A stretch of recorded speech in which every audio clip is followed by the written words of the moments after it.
Hey, everybody. Welcome back to the SCB Steelers Podcast presented by Deck Roofing Incorporated of South Florida. We are part of the Variety Sports Network, and I am coming to you from the Bradshaw Bourbon Studio. And we have plenty to talk about tonight. That is for damn sure. Ian's here, Ben's here, Scarps is here, the whole crew. And there's a rumor there might be an overtime tonight. And holy shit, that might get crazy because it's been a while. Anyway, welcome to everybody tuning in live. Welcome to everyone that is maybe catching the audio at a later date or maybe catching the video at a later date. Thank you so much for doing that. Welcome to, I see Jen's in and Burner's in, Bill's in. Good to see everybody. And I know we'll have more coming in here over the next few minutes. Ben, catching on some dinner there. What are you having? Just Korean beef. The level of excitement over that Korean beef, not very high. Nothing, no. I just need something quick. I see. Something I could nuke and throw down quick. Very good. Very good. My wife makes some banging Korean beef that my kids love. It's like their favorite meal. So, yeah.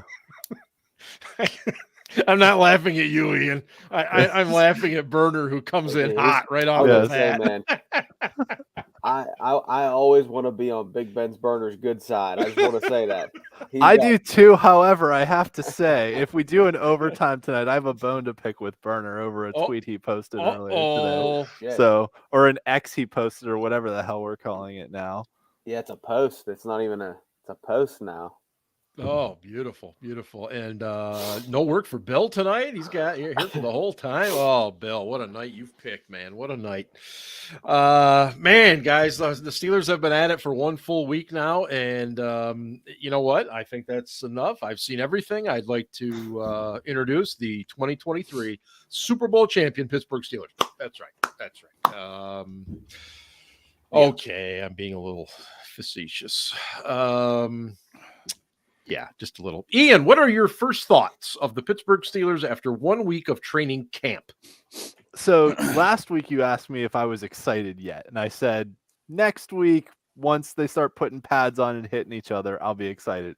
Right. I'm excited. Like, I'm starting to get ramped up towards the season of feeling the excitement of, we're going to have football back here soon. And, yes, it's not quite football in shorts. They have pads on, so they're making plays, but you hear interviews with Kenny Pickett and he's like, yeah, they can't hit me, so it's kind of totally different, but I'm still trying to go through my progressions and make good reads and all that. And you watch some of the highlights and the outside linebackers aren't even really trying, because they know they can't hit the quarterback, but they're working on some things here and there. But nevertheless, they're working on getting past tackles. Yeah, they're working on getting past tackles. But I'll take that. Yeah. But it's a process, right? That that you don't the journey to the Super Bowl starts in August, but you don't win the Super Bowl in August. I would agree with that. I think it's fair. Yeah. But the journey has begun. It is. And you never know what might happen.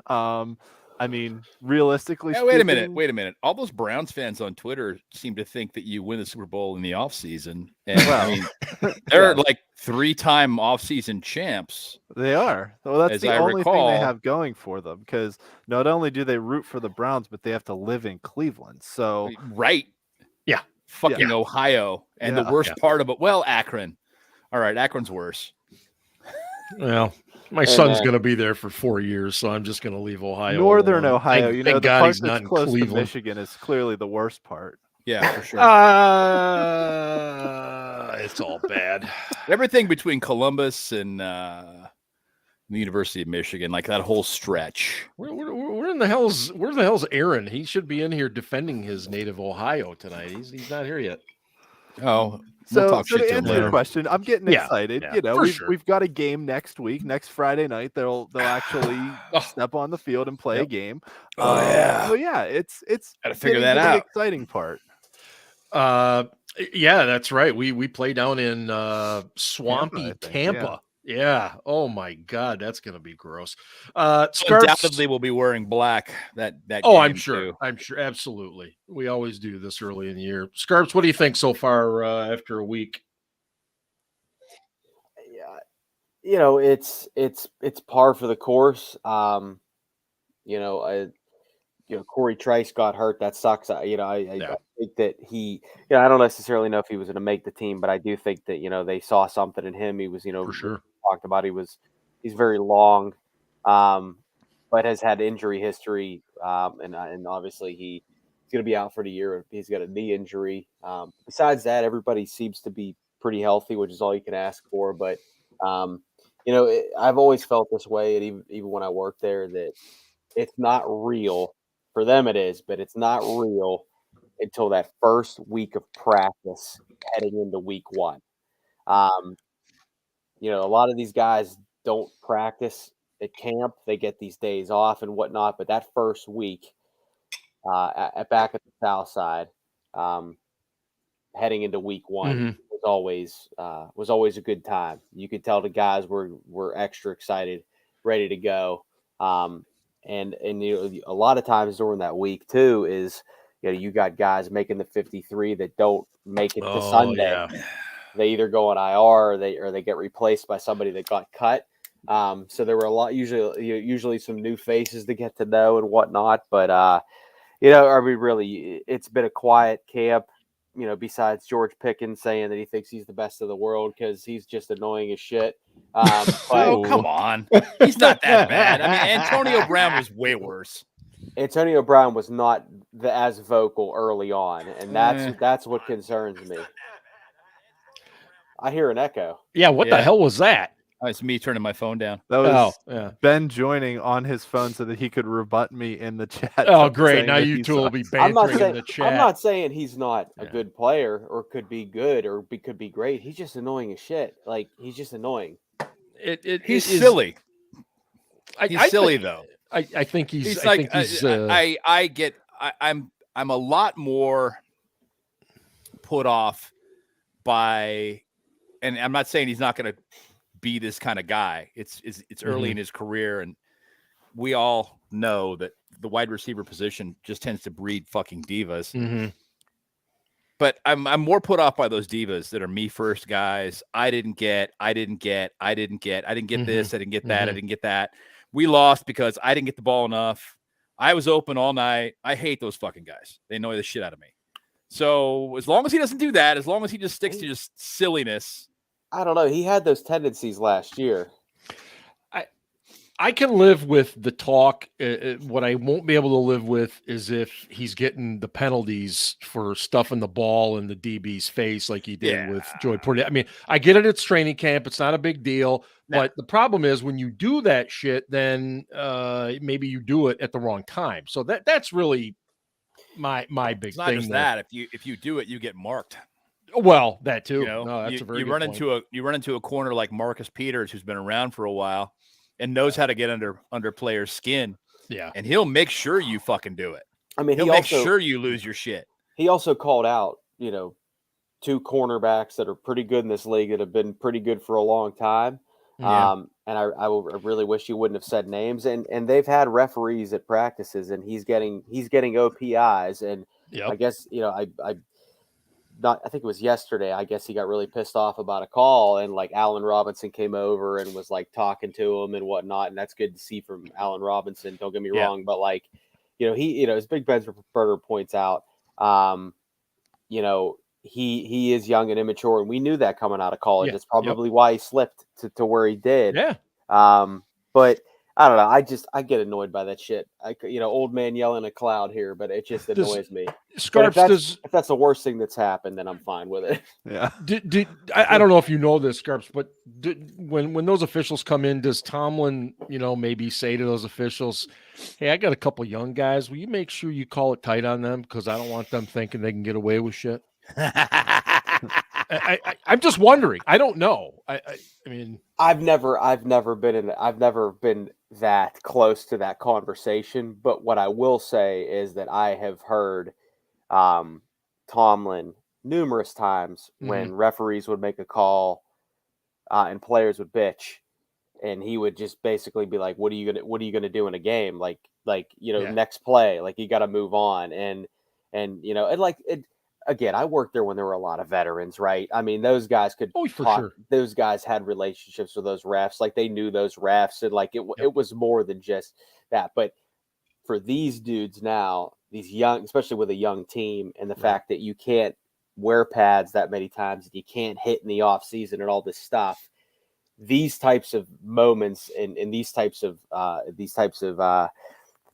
I'll call them scrimmages when refs are there. Yeah. Those are very important, because those are likely what's going to be called in game. So if George Pickens doesn't want to get an OPI, he needs to get less pushy. Yeah. I we'll come back to this. I want to touch on the thing that started all this off, which was the clip we all saw the other day of Pickens and JPJ running down the field, hand fighting for 25 yards, and then Pickens pushing him by and catching the ball over top of him, and then handing it to him. Both those motherfuckers would have been called for penalties on that play. Yeah, okay. Yeah. And then on top of that, yes, Pickens would have gotten the unsportsmanlike at the end, which there was no offsetting for for that. Nope. Well, there would have been, because JPJ threw the ball back in his face, so they probably would have both got. Yeah, he did. Which actually, I want to point out too. Fuck him. Yeah, well, and I don't know. That was very disrespectful. You couldn't tell from the video, right? But there was a coach on the field. I don't know if it was Grady Brown. The defensive backs coach, but he was like right next to where it happened. Yeah, and he was right like, after that, he pulled JPJ. So it was a really good job of coaching to kind of pull him aside, and be like, "It's a great moment to teach him that lesson." Yeah, for sure. Next play, right? Yeah, next play. Yeah, and my biggest takeaway from that too was that, like, obviously these guys have a very public facing job, right? Their performance every time they go out is in public, but the public also gets to watch them practice for this time of year. And I'm like, I give public presentations a lot, but I'm really glad the public can't like watch me in my office making a PowerPoint or doing things on Excel. They'd be like, why the fuck did he use that formula? This guy sucks. What's he doing? This graphic is terrible, So like, I'm really glad that I can just put my best face on when I present to the public, and the public can't watch me practice at my job. Yeah, so, and that's a really good point. That is a really, really good point. How difficult it must be to be scrutinized, not just by your peers, but by the public as well. Because when you practice, the press is going to ask questions about it, because obviously everyone fucking saw it. When it's a closed practice, the press is there, but they can't actually report what happened. Very true. Yeah, and I do want to come back to the media and the press, or the camp and everything, practices. They can at training camp. They can report what happened at camp. Right. Yeah. Right. I wanted to welcome Matt. I don't know if Matt's been in before, but he asked about Minkah, and we've kind of talked throughout today. I need a beer. I'll be right back. A little bit about Minkah's situation, and we've all been around pro sports long enough to know that there are times when it's okay to kind of speculate, and then there are times when it's probably best not to. And so just to kind of lay it out, most people don't know what's going on with Minkah, and he's at camp. He's not participating. And Mike Tomlin said it's a personal issue, and that's all that was said. There hasn't been any elaborating on that yet. And so obviously it's leaving a lot of people like us to start wondering what's going on, because it's more than likely not contractual. Okay. And B, that leads you to medical, leads you to all these other things. And I just don't want to go there, because I don't want to say the wrong thing and then have it thrown back in my face. But as Matt asked, am I worried? No, not yet. No, I'm not worried yet. I don't think any of us are worried about Minkah yet. The guy's an all-pro. He knows what he's doing. He knows this defense. I'm not overly concerned, but there will come a point in time, if he's not practicing, then I will. get a little more concerned about that. So, Ben, did you have any thoughts on Minkah? Because I don't know anything. Nobody's told me a word. I can't find out anything. Yeah. Nobody will talk about it. At least one of the people I've talked to, I know for sure knows, but he won't tell me. And so I dropped it. I was like, okay, well, it's probably none of my fucking business is what it comes down to. Yeah. And maybe it's nobody's fucking business. And so I let it go. I'm not concerned yet, just like you. I think that we need to maybe take a minute and see what we're facing before we decide this is the end of the fucking world.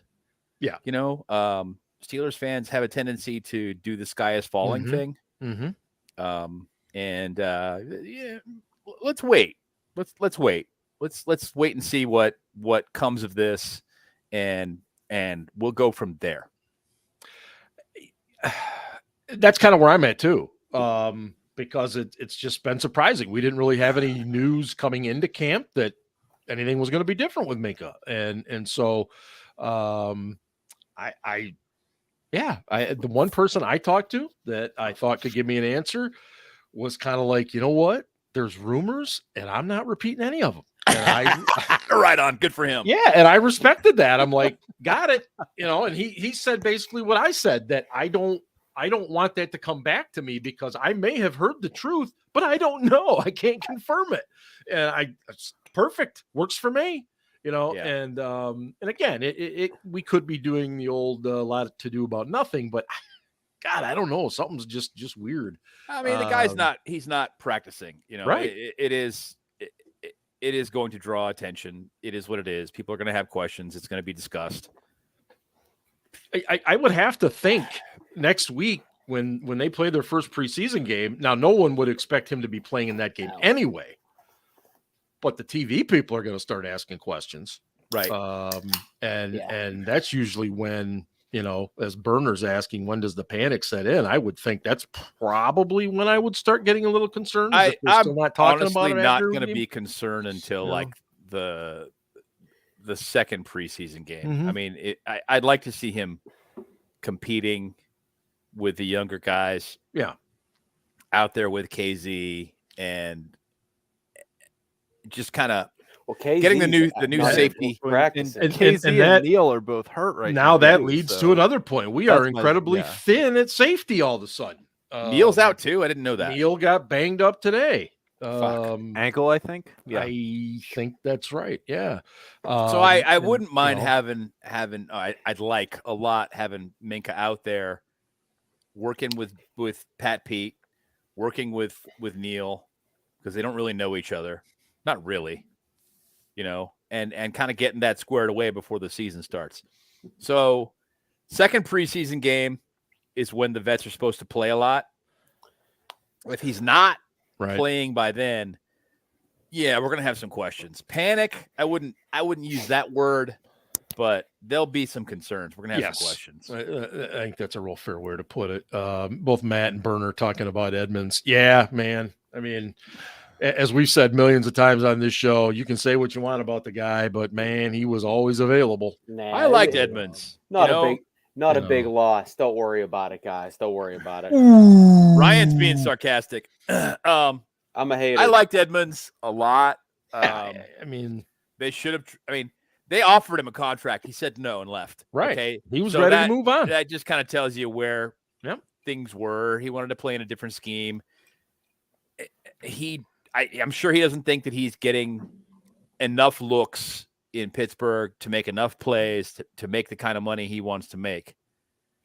He's got a brother who signed a gigantic fucking contract in Chicago. Yeah. Huge. And he's probably thinking, you know, I really would like to make that kind of money too. He's a competitive guy, right? Especially with his brother. I mean, come on. Sure. Absolutely. You know, both first round picks, same draft. That's, you know, it's a big deal. Speaking of big deals, what's everybody drinking tonight?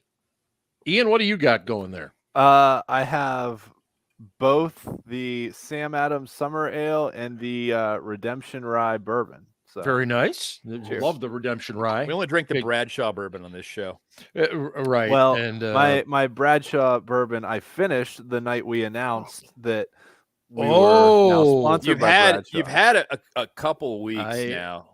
I will be 3. contacting Jason Yes. at Bradshaw Bourbon, and I am expecting to get some bottles very, very soon. You know, this will be my 3rd bottle since we made that announcement. Just for third? the fucking record. Yes. Whoa! Doesn't The first mess one- around. The first one went down real fast. We I opened see. it that night. I went to music festival with my buddies. It was That's gone right. by the end of the night.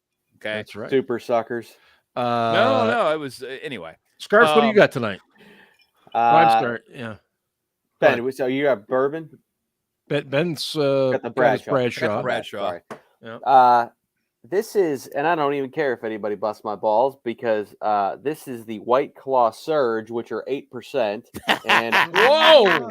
and Whoa! I have a busy day tomorrow, so I'm trying to be a What's little the- bit responsible. What's the flavor you're drinking there, Ryan? I had this is the natural lime.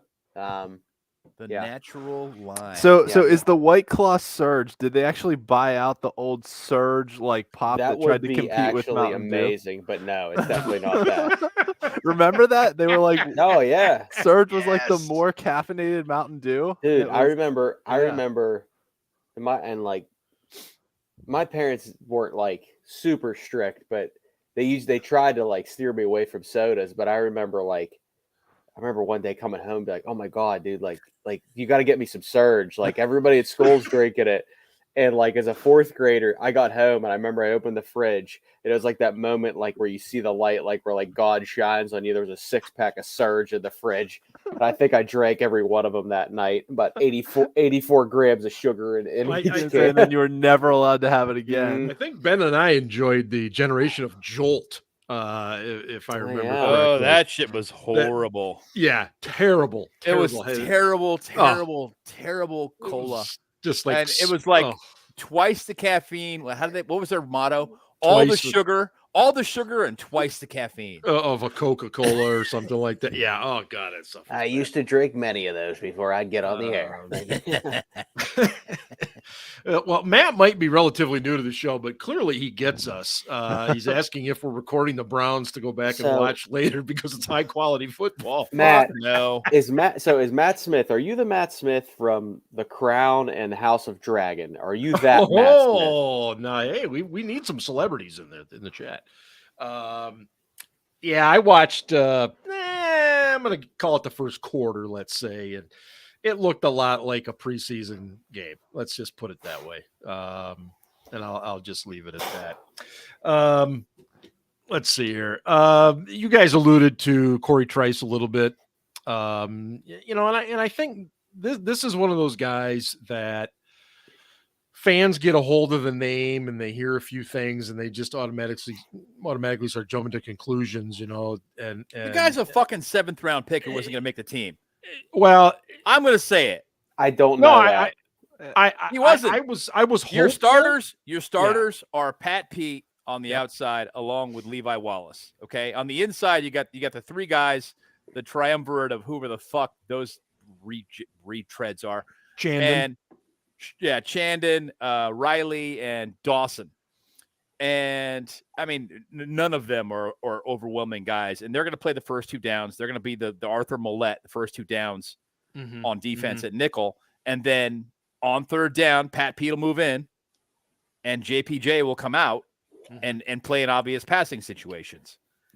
Maybe So- he's a.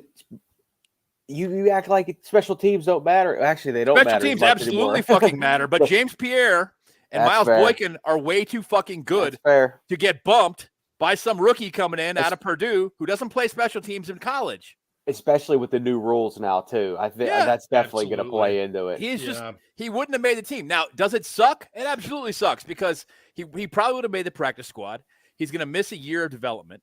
So that it absolutely Yeah. fucking sucks. It does.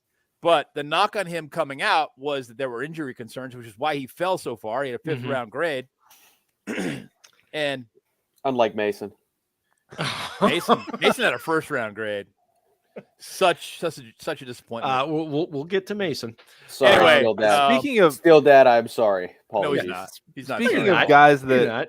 spent their rookie year on IR, it's been really good to see Calvin Austin out there running. Like, he still has his speed. And, when Yeah. you have those lower extremity injuries, knees, ankles, feet, like he had, especially for a guy whose game was built on his speed. I mean, I'm not coming out and saying that he's That guy- Tyreek Hill or anything, but no, like he doesn't have he long can- speed like Tyreek Hill, but what he has is this burst where he's like Yeah. leaving people in his wake, Yep. and they're trying to catch up. Fuck. His biggest problem this week has been the drops. Yeah. That's been it. The speed's little there, the droppy. quickness, everything's been there. They've had some problems with drops, and the way Mike Tomlin is. I mean, that only goes so far until he loses some faith in you. So hopefully the young man gets it, because man, that speed is desperately needed on this offense, no doubt about it. Yeah. I mean, that's the big thing we've been missing the last couple of years, is somebody who can take it to the house anytime they touch the ball. Yeah, and Those guys are few and far between in the NFL. they are. I just wanted to touch on a couple other injuries. We mentioned Keanu Neal left practice with an ankle today. We're not real sure the severity yet. Leal had a leg thing kind of banged up, but I think he's going to be okay. You should post my comment for scarves. Okay. Well, there we go. But really, that's been it. And I'm going to knock on wood here, because so far so good on the injury front. Let's see. That's a good question. Most excited to watch next week. Have you guys seen Mark Robinson? Yeah. He looks like he just left Mr. Olympia. Yeah, dude. Yeah. What the fuck? Oh, He's gonna get a drug test here soon. Oh, yeah. For sure. For sure. But let me remind you guys that growth hormone is undetectable. How do you know? What are you saying, Ben? What are you saying? He just looks. I mean, That's what I think James Harrison takes. I'll just say it. Jacked. That's what I think. That's what I think James Harrison takes. One final thing about Keanu Neal, and Sure. and I remember this, and I just went back to double check, but in between 2018 and 2019, he played in 4 total games because of injuries. Yeah. And and I know Corey Trice. I'm not saying that he was going to make, he was going to be impactful or whatever, but when these injuries start mounting up, and you already see that they're bringing in guys, they're trying out guys, because they just, at this point, and I'm not talking down to the audience. I'm not being rude. I'm just saying that, like, you just need bodies at some point, you and gotta churn guys through. And When you got this many guys on offense, you got to have that number of guys on defense. And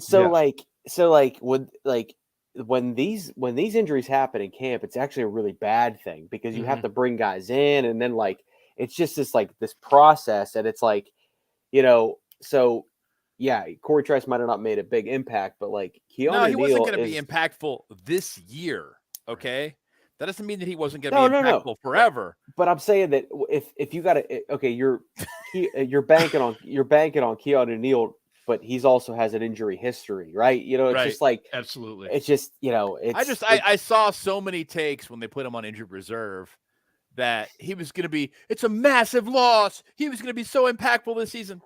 He wasn't even going to get a helmet on Sundays if he made the team. Right. Yeah. And I didn't think he was going to make the team. I thought that he was going to be a guy who hung around on the practice squad and practiced with the team all season long and developed his game, and eventually became a guy who was serviceable. And that would have been enough for me. Fucking 7th round pick. That's a huge win. Huge win. Yeah.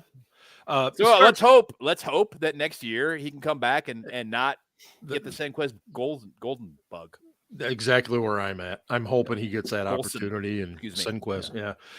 Scarps, real quick question. Yeah. During camp, when they're bringing guys like this in, is it on the player to get to Latrobe, or was it on you guys to meet them at an airport and get them there? How did that work? Yeah, they made accommodations. Okay. It's all they always made accommodations. Is the PR person that was already annoyed by doing bios. Those were actually those were actually the times I didn't mind them because any guy we ever signed was like some no name that had like it took like 20 minutes rather than like an hour, you know. But no, we would usually get word that like, hey, we're going to be trying out guys, and then I would go to my sources within the building and be like, can you just give me a list so I could be prepared, so like I don't have to spend my whole goddamn night doing this, you know what I mean? Like give me the list, and you know, Right, but yeah, it's they literally. always. I mean, they're back and forth this week. You know? Yeah, I mean, I'm trying to remember it, and you know, we could move on, but I'm going to try to think of a specific year where like there was just like a lot of injuries, and they just signed a bunch of guys. I'll remember that eventually. Okay, yeah, fair enough. Big Ben's burner. Man, that is burner in the loop, man. That is amazing. Big Ben's burner. If you make it to overtime, I don't know if I am. I'm running low, but we're both new dads. Big Ben's burner, and Ian is too. But Ian has much practice, so he's fine. But I was gonna say Ian's an old fucking. Ian has never let a kid stop him from. Ian's got two kids on his lap, and he's like, "Yeah, it's not a problem." So hey, the Steelers play action series really bother me, and here's why. That is why we call Ian the professional. Okay, damn right. But I did my Whippeal podcast, which is Whippeal Blitz show. You can check it out if you like Pennsylvania high school football. The one year I did the season preview show with a crying baby on my lap. So yes, I've literally done that before, Ben. In the dictionary next to multitasking, there's Ian with like 6 kids.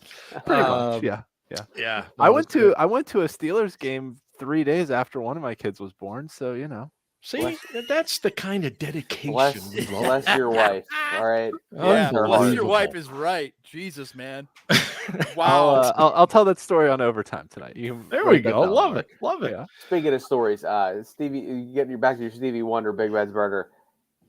I've always believed Stevie Wonder can see. Oh, jeez. Here we go. Well, he can. And Shaquille O'Neal told a story about this on. Shaquille O'Neal's told stories about this many times, and we'll talk about it later. Well, Stevie Wonder can see like shadows and images, but he can't see clearly. Right. So he's legally blind. He is from just south of where I grew up, so I know a lot about Stevie. Yeah, he's quite a guy. And the guy can sing like no doubt. Holy shit. I want to talk a little quarterback stuff here, and I know the audience loves when we start talking quarterbacks. I have a question, and all of you are going to want to answer this immediately. So I guess whoever yells the loudest will probably win. Well, that's Ben. So okay. All right, I'm gonna try to yell less loud than usual. Yeah. Here's the question. Mason has not started out very well in camp. Hasn't gotten a lot of reps. Threw some picks. Here's my question. Is it possible that maybe Mason is like, you know what? It's just never going to happen for me. What the fuck am I doing here? And he's just here. I don't have a strong opinion about this. I don't know, because I try to put myself in his position, and I think if I were a first round graded quarterback, and yet I'm drafted in the 3rd. I'm told this. I got this old, hero that's leaving. I'm going to have the job. Whoops. No, I'm not going to have the job. Well, I got no opportunities at the 31 other teams, so I guess I got to go back there. At some point, you got to wonder, the guy's mental toughness has just got to crumble.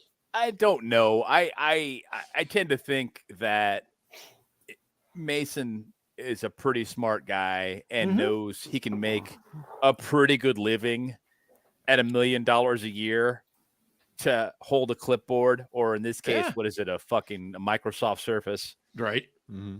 And, and run the scout offense during the week. So I tend to think that he'd be an idiot just to run away from it. You know what I mean? Well, I guess my point too is the passion. At some point, does your passion just die? Maybe. I don't know. I'm not going to speculate on it. I think he just is having a rough go of it to begin camp. And there are still fucking Mason believers out there. Well, they just refuse to give up. It's okay. It's fine. I was that way with Jarvis Jones for a few years. And then I was like, yeah, no, he just sucks.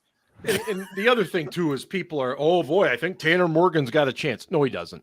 Rudy's going to be your third string guy. Yeah, he is. But Morgan might make the practice squad. Yeah, absolutely. He might. Absolutely. There's always look. I never say never. But I'm gonna be frank. I mean, I see when I look at Tanner Morgan, I look at a guy who is probably about as talented as Duck Hodges, but maybe doesn't have Duck's guts.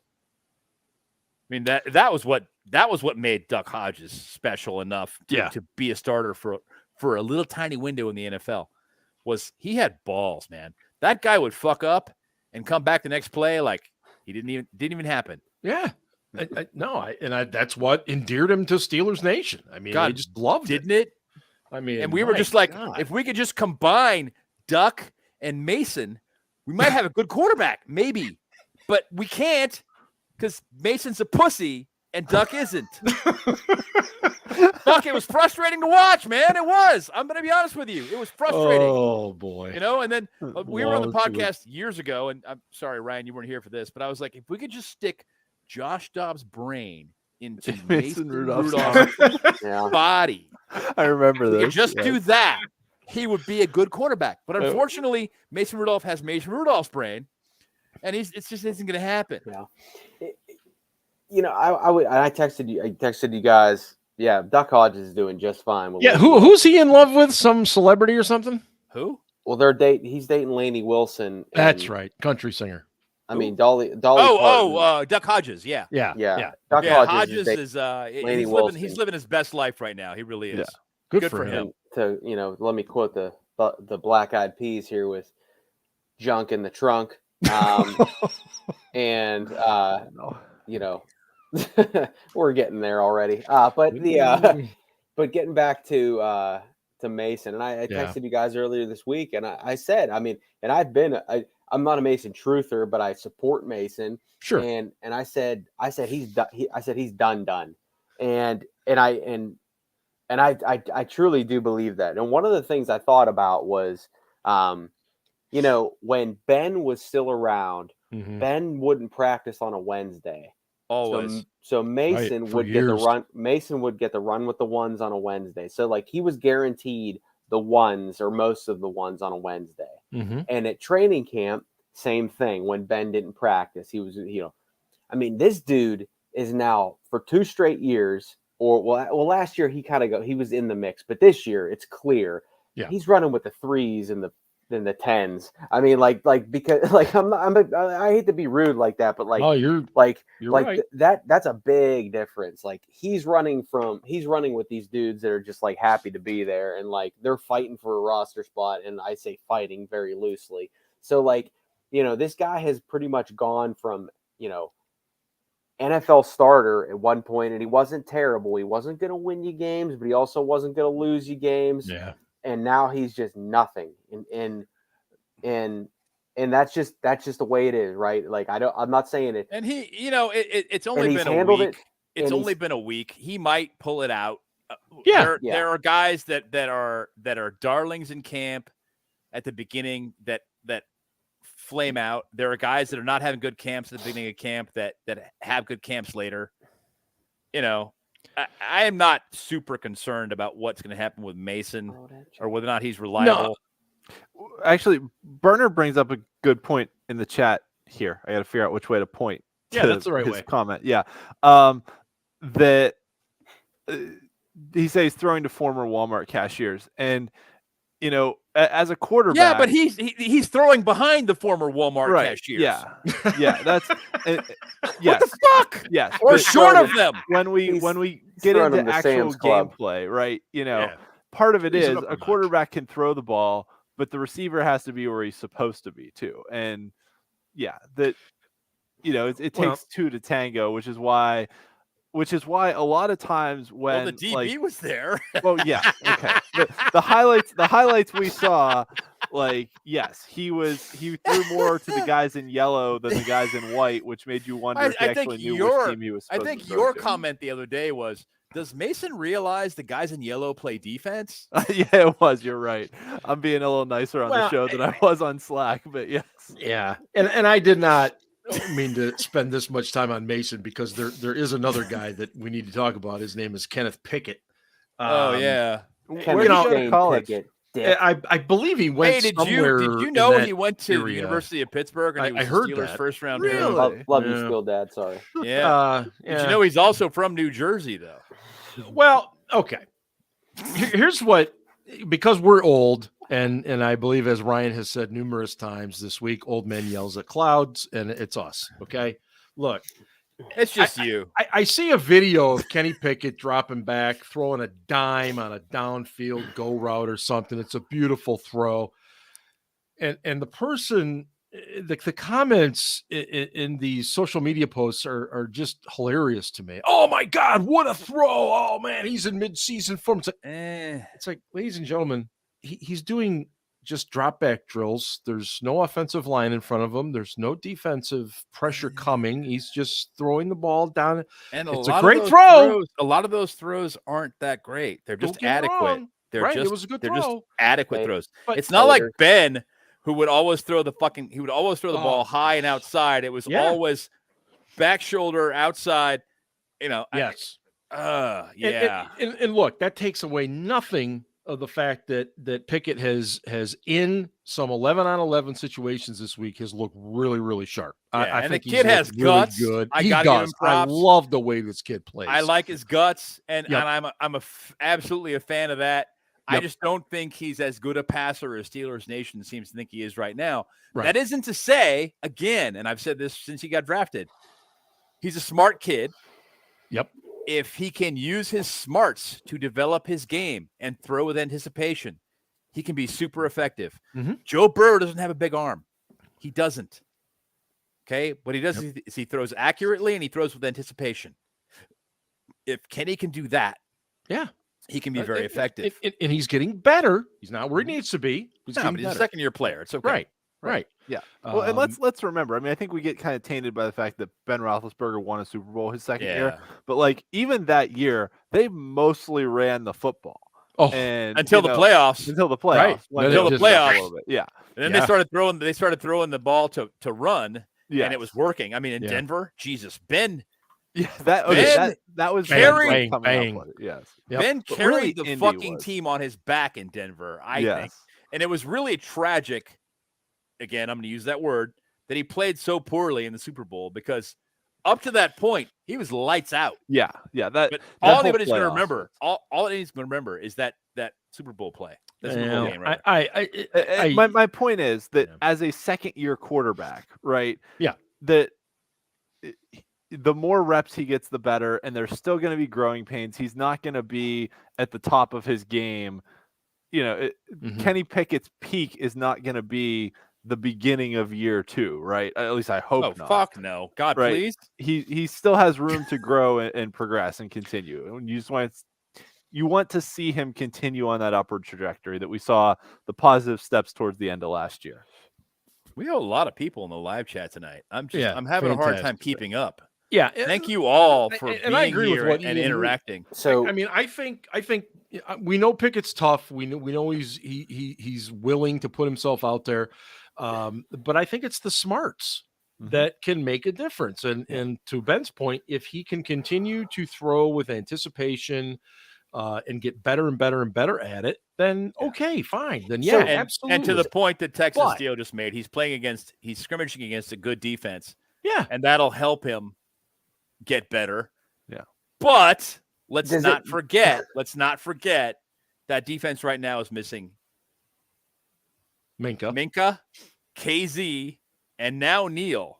Right. I mean, not only are they missing those guys, these dudes aren't allowed to touch the quarterback. Like, what are we talking about here? I appreciate I appreciate it, but like, here's the other thing. A Big Ben's Burger points this out. Sophomore season is still a developmental year. Yeah, you're right. He was a first round pick, and they said he was the most pro ready. And yeah, but what is most pro ready in that fucking class mean? Those aren't my words, Ben. I get it. I get it, Ryan. Right most now? pro ready doesn't mean ready. No. Look at all the other guys that were drafted in that class. They were shit. It wasn't a great class. It wasn't a great class. It was a horrible class. Well, hey, go back in time a little bit. Do you remember how every single person in Steelers Nation was all over the relationship between Mike Tomlin and Malik Willis? Yeah. Oh my God! He's Malik talking Willis to Malik is about Willis. to be drilled out of the fucking league. He's got to be Come on coming into it. right. I'm not saying that Pickett can't be good. I'm not saying that. I'm just saying that everybody overreacts based on this. In case you'll get into this later, but everybody overreacts based on a fucking pass in practice. I've seen that throw 1,000 fucking times. Yeah. I've seen Zach Mettenberger make that throw in practice. Like, what are we doing here? There's a deep cut. That is a very deep cut. Well Zach done. Mettenberger had a fucking cannon. So here's my question to you is that how many touchdowns did Ben Roethlisberger throw in the regular season in 2008? 2008? I believe it was 28 something. Yeah. He threw 17 touchdowns. I believe it was 17. He threw 17 touchdowns. He was shit that year. He was total shit. But they had one of the best defenses in the last ever 20 years. What Ben did his entire goddamn career, let's be frank, and this is why Ben is a winner, is third downs, he converted them. Okay. 2 minutes left. 2 minutes left. 2 minutes left. I got the ball. I'm down one score. No problem. So I can do this. That's what made Ben great. Those two things. So in Ben's first 10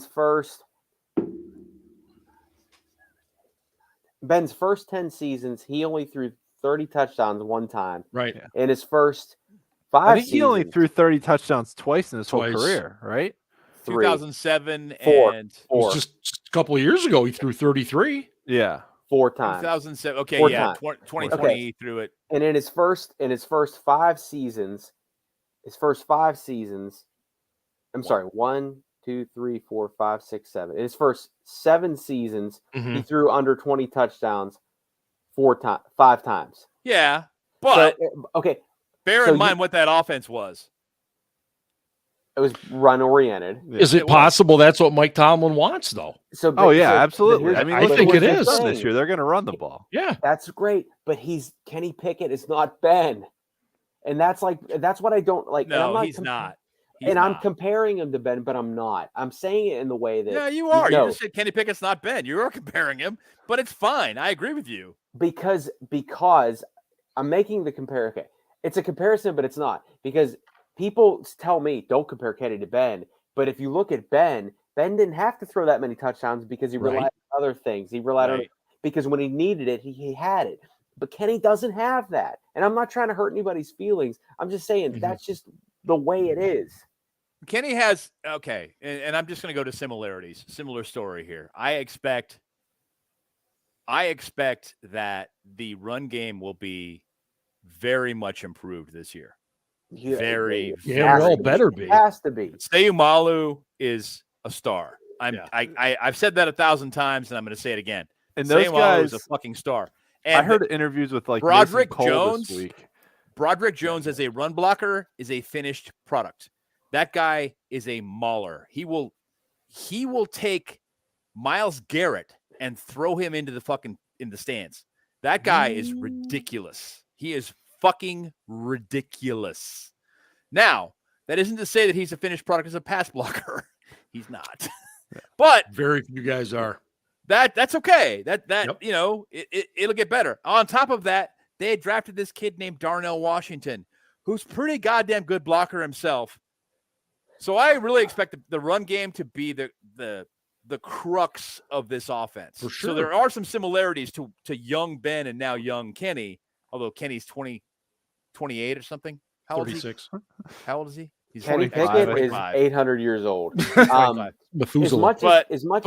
It's a good defense, not a great defense like the 2004 through 2011 Steelers were. That was a fucking phenomenal generational defense. Yeah.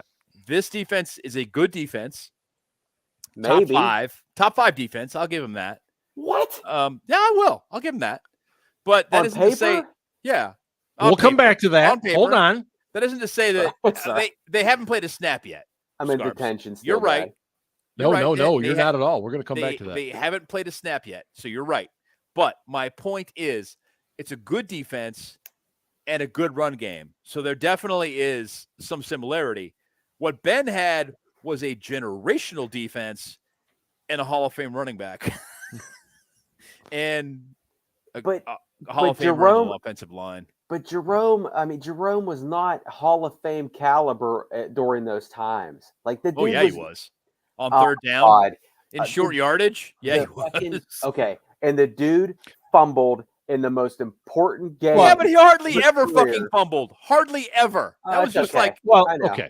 No one's going to confuse Jerome Gary Bettis. Brackett made a great fucking play. Yes, he did. I'm playing devil's advocate, but also say like we're gonna act like Jerome Bettis was the best of his career in his final 2 years. He was not. He was terrible. No, he wasn't terrible. He just wasn't. He wasn't like Jerome Bettis anymore. Ian. So to circle back to something Ben talked about. Sleeping on Amos Zaraway. Sorry, Ian, go ahead. Amos Zaraway. Amos Zaraway was so good. What the fuck? What? Willie Parker now. Okay. That guy. Circle back to something Ben said about here's a guy. Sayamalu. Mason Cole's done a couple interviews this week, a couple other guys from the offensive line. They've all talked about the leadership that Sayamalu's brought to the locker room and how he's really like become the leader of that offensive line group. Love it. And remember when we signed him from the Eagles, like Jason Kelsey, the Eagles center, was like, man, they got like the smartest offensive lineman in the league. Like he knows so much about the game and how everything works, and they're going to be so happy with him and like all that stuff.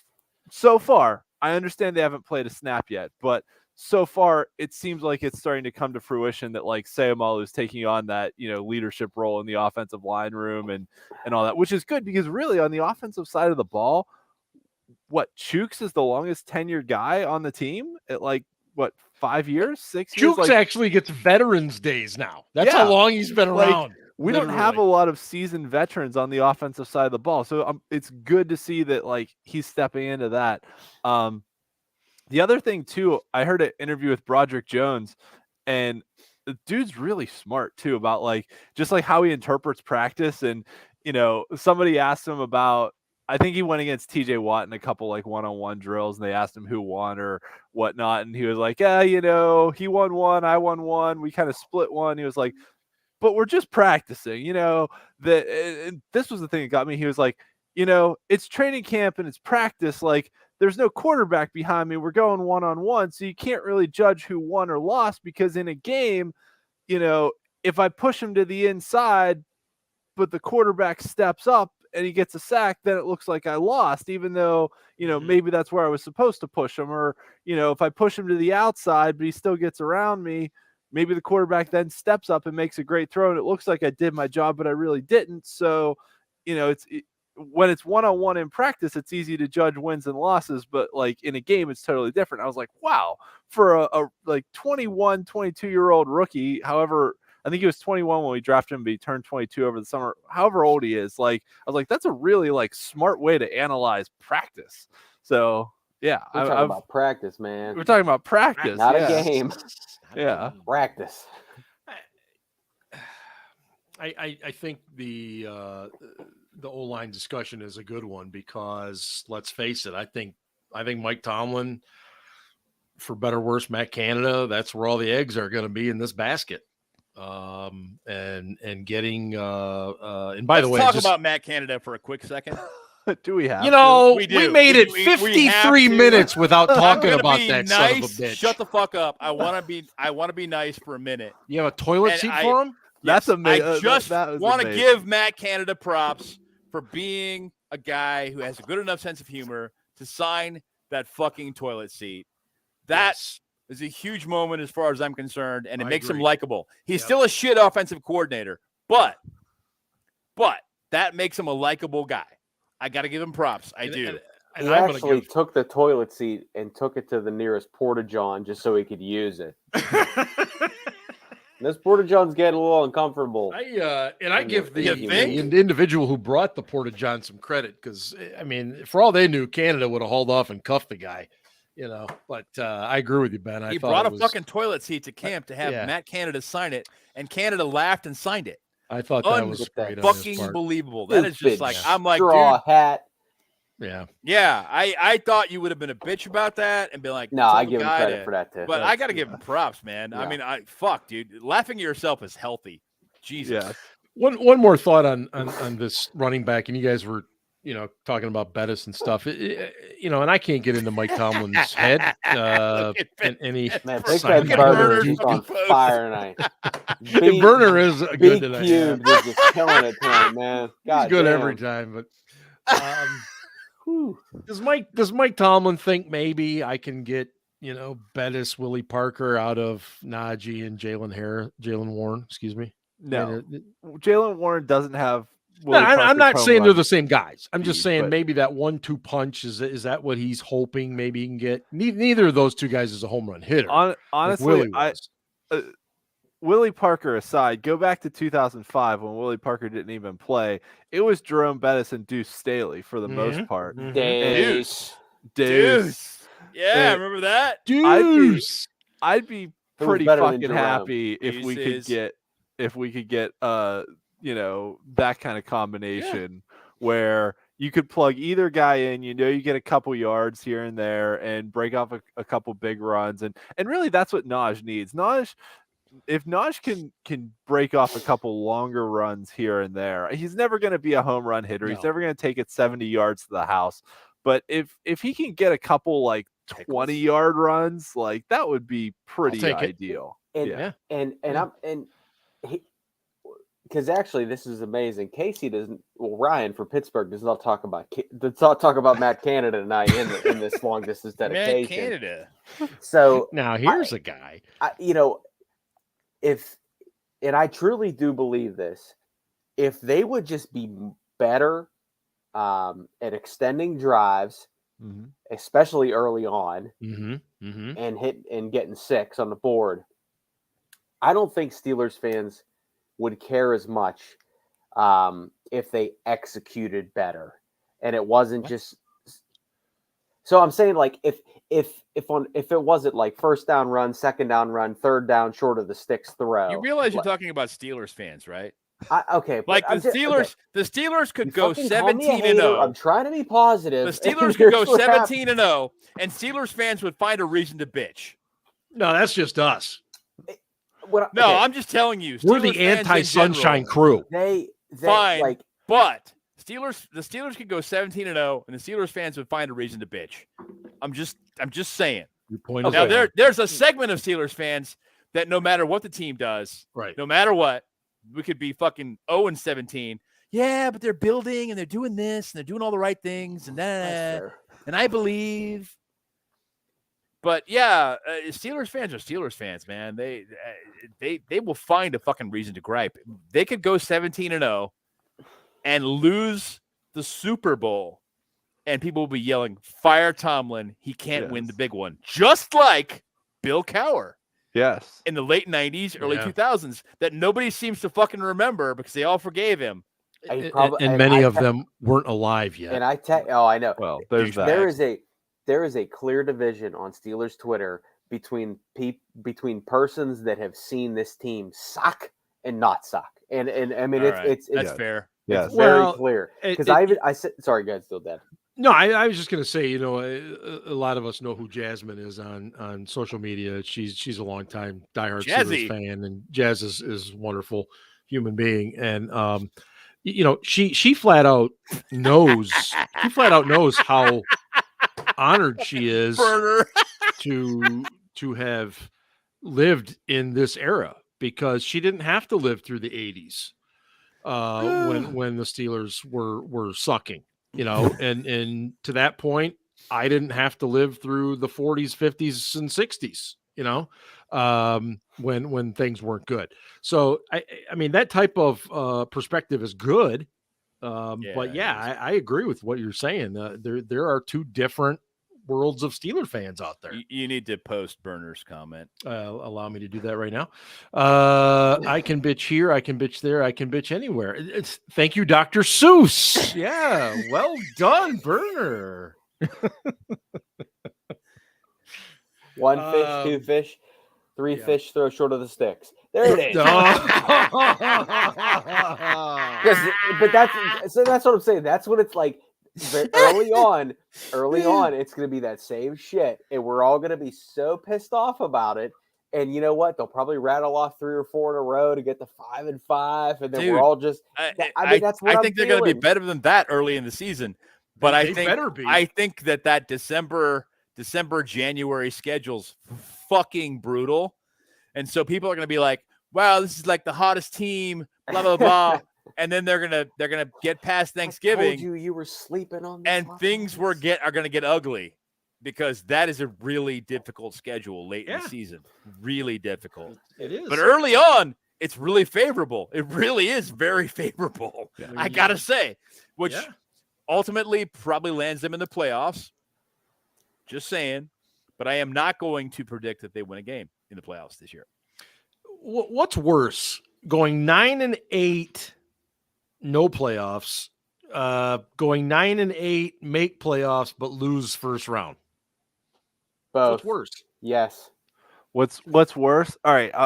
Worse would be missing the playoffs. Last year we went 9-8 and missed the playoffs, but like we were trending upwards toward the end of the year, and it was kind of like, if we had made it, we would have gotten slaughtered in Buffalo, and I was kind of like, we got crushed. Yeah, I was like, for this young team's confidence. On this show, I'm on the record saying you always want to be in the playoffs. You always want to have a chance, right? You always want to be on the dance floor, because you're not going to, experience the intensity. Right. Yada, yada, blah, for this blah. young team, it would be very good to make the playoffs. Last year, I think it could have been a confidence killer if they would went to Buffalo and gotten slaughtered.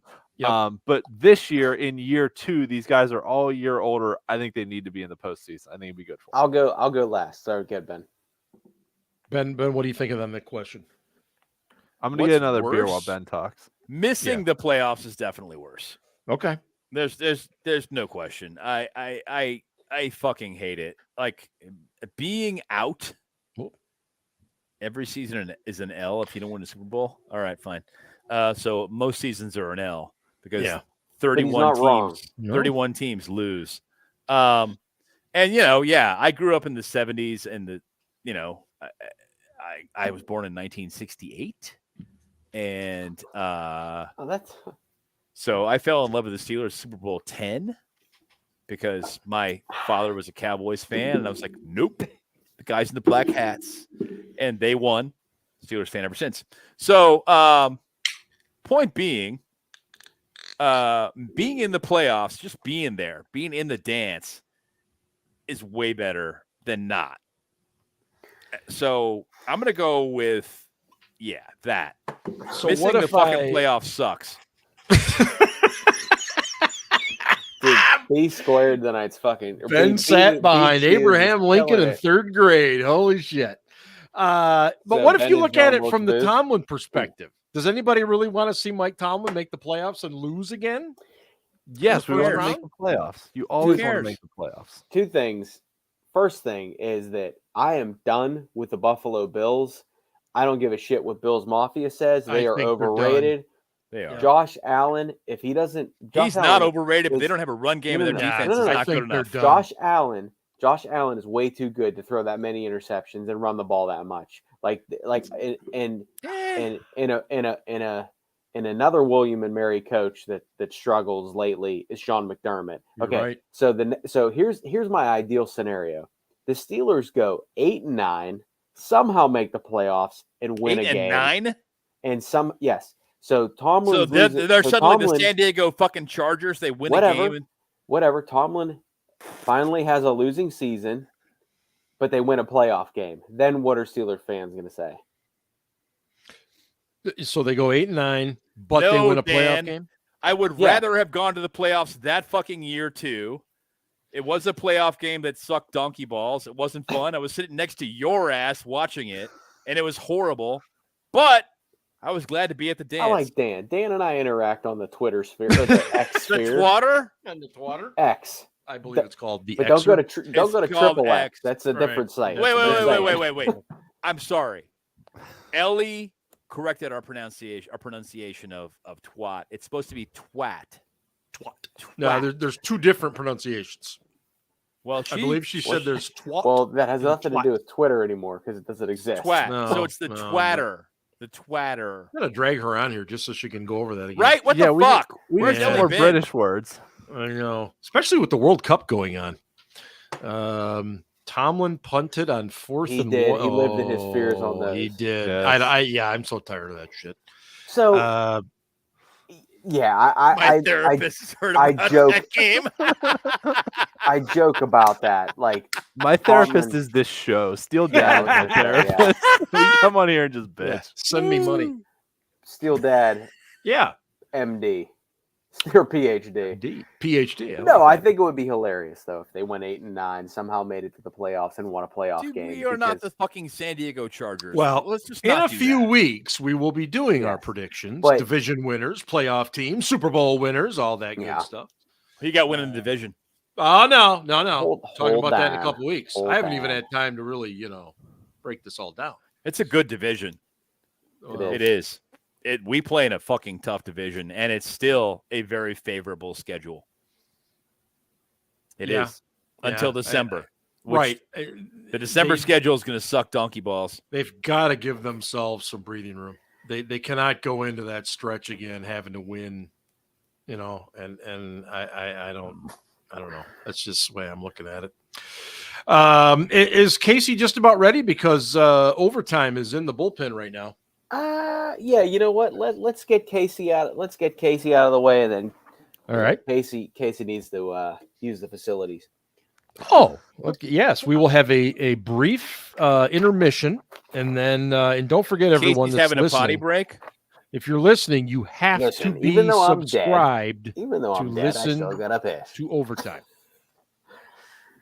Say Now, that here's again, a Mark, guy- for the people at home. Yeah. It's real easy on YouTube. You click subscribe, and Right. then you can listen Just to subscribe. overtime. Then you can get Yeah, the make sure overtime. you subscribe to Steel Silly Subscribe Blitz to podcast overtime. on YouTube so All you right. can hear us assholes for extended periods of time. Casey's Coast to Coast, American Top 40. Hello, everyone, and welcome to the week that was August 3rd, 1983. Our favorite correspondent, Ryan, is back with us again this week, sending his best wishes from Latrobe, Pennsylvania. And he writes, Dear Casey, recently, our government has been very candid about the existence of extraterrestrial life, which has caused every tinfoil hat wearer over the past 30 years to say, I told you so. I've always believed, Casey, but there's always a part of me that's been skeptical. Well, I can say once and for all that aliens do exist, and the proof is right here in Latrobe. All you need to do is go to Steelers training camp practice, and you'll see a bunch of aliens, none mightier than second-year wide receiver George Pickens. Pickens is, what do the kids say? Oh yeah, Pickens is him. But Kenny Pickett is also him, and Najee is also him, and TJ and Cam are also him, Minkah too. In fact, every single Steeler is him. They're just a bunch of hims. Well, now I sound like Rob Gronkowski reading an advertisement for erectile dysfunction. Anyway, let me get back on track here. Earlier this week, George Pickens made a catch that broke the internet more than Kim Kardashian's ass did back in the day. Everyone kept talking about this catch like it was the greatest catch they've ever witnessed. Maybe it's because I've seen hundreds of catches like that in practice, but I really didn't see the big deal. Steelers Sunshine Twitter rushed to the X app to slobber over themselves, posting about Pickens' meaningless reception on Chuck Noll Field in early August against a rookie quarterback that had one career interception in college. Casey, I've been told that aliens are much smarter than humans. You'd think Pickens would have learned how to separate and not push off with his out-of-this-world smarts. But, Casey, I'm obviously a hater. I'm sleeping on this offense.